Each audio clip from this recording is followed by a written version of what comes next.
வணக்க நண்பர்களே, all India driver Prabhakaran Saudi அரேபியாத்துலேருந்துங்க. பெண் டிரைவரை பார்க்கலாம். அதாவது சவுதி லைசன்ஸ் ரிட்டர்ன் டிரைவர் கேட்டிருக்காங்க. இடம் பார்த்தீங்கன்னா தமாமு. சம்பளம் பார்த்தீங்கன்னா 1800 ரியால் சம்பளம் சொல்லியிருக்காங்க.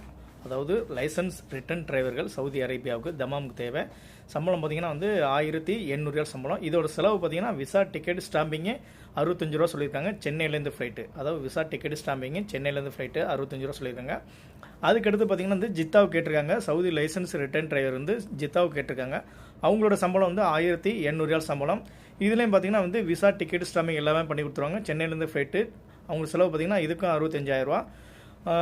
அதுக்கப்புறம் பார்த்தீங்கன்னா ரியாத்துக்கு கேட்டிருக்காங்க. சவுதி லைசன்ஸ் ரிட்டர்ன் டிரைவர் கேட்டிருக்காங்க ரியாத்துக்கு. அவங்களோட சம்பளம் 1800 ரியால் சம்பளம். அவங்களும் பார்த்தீங்கன்னா லைசன்ஸ் இருக்கணும் கம்பல்சரி. சவுதி லைசன்ஸ் இருந்தால் மட்டும் தான் இதெல்லாம் பண்ண முடியும். ஒரு சில பேர் சொல்லியிருப்பாங்க, நான் சவுதியில் நான் கார் ஓட்டியிருக்காங்க, என்கிட்ட லைசன்ஸ் இல்லைன்னு சொல்லி. சவுதி லைசன்ஸ் இருந்தால் தான் அந்த வேகன்சி. Saudi licence